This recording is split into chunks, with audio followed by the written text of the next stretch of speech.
how should a young man interact with a lady that he likes? First off, just in the talk and just in the conversation, he ought not do anything to manipulate her with those three things I mentioned. Okay? Mm-hmm. I really think, the talking is good, and then on the phone is real good, because obviously you need to get to know the other person before it gets to be just a physical attraction. Yeah. There's nothing wrong with saying, "Oh, she's pretty." There's nothing wrong with that at all. But how to interact would be, you can really throw off a young lady with the wrong messages. I know of some young man, he's just friendly to everybody. There's one girl, he didn't necessarily, when I say like her in that way, he was just being friendly and all that. Well, she took it completely different, because she's got a hunger, and there's something that wasn't being met. And a handsome guy or a good-looking guy talking to her. So a guy's got to be real careful about the messages that he sends out. Okay. Especially if he starts playing with some of those things, those three areas. So right now we have, as you said, a problem with, we have a lot of boys right now. And a lot of boys think that it's their way or the highway. How would you try to get through to them? With their way or the highway with the girls? Yes. Okay. That's a messy situation. Bad setup for a marriage. First thing that we should understand is leadership is not about power. Leadership is about responsibility. Who am I responsible to take care of?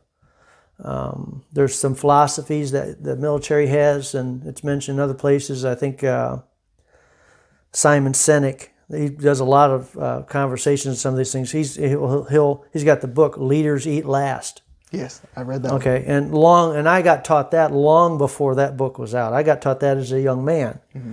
And so I know, and they're principles, and those principles are always true, no matter how they might be presented. That's what you got to drill down: is it a truth?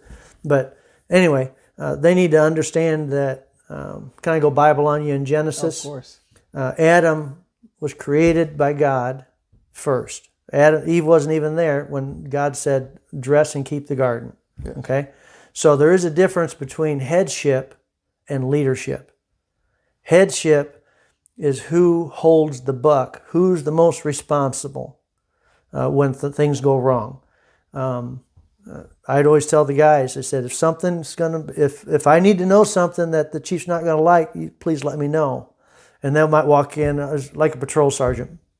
Your officer will walk in, "Hey, boss, you may want to know that you're going to get a phone call from so-and-so at this last call I was on. They weren't real happy." All right? Mm-hmm. Okay, so tell me what happened. Because I'm the one that's going to get in the most trouble for what you did. Yeah. And it's not about being a dominant force. It's about, like I kidded over here, I said, if you get to where there's one bite left of the cookie and your wife wants it, guess what you do? You eat it real quick. No. I said, you share it, because you're supposed to, you're supposed to adore that woman. You show mutual respect. You water her with what she needs, and she's going to bloom into a beautiful rose. And what's that going to do but nothing but benefit you?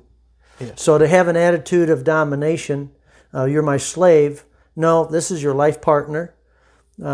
She is your helpmeet. Later in Genesis 2, she's your helpmeet. Mm-hmm. She's not slave, which just means, if you're paying attention, when you say you meet somebody and you walk away and your wife goes, "Something about that," you better pay attention, because there's a sense there. But my wife understands also that if we discuss things, and I'm the one that's the most responsible, that God's going to hold responsible, and yes. It's not a negative to be emotional. Women can be more emotional in touch, more emotional EQ. They could be smarter than the guy too. I mean, but that's not really my point. It's listen to your wife, but in the end, you have to be going by principle. What's the best thing to do? And at some point, if you have been trustworthy in the relationship, you earn equity, you earn trust. But if you haven't been trustworthy, you could be appointed a sergeant. That doesn't make people want to follow you. Yes. That's different. You can become a husband, but now you've only just begun the road to building up rapport, building up trust with your significant other, So you've got to, and that's done through leadership is responsibility, not power.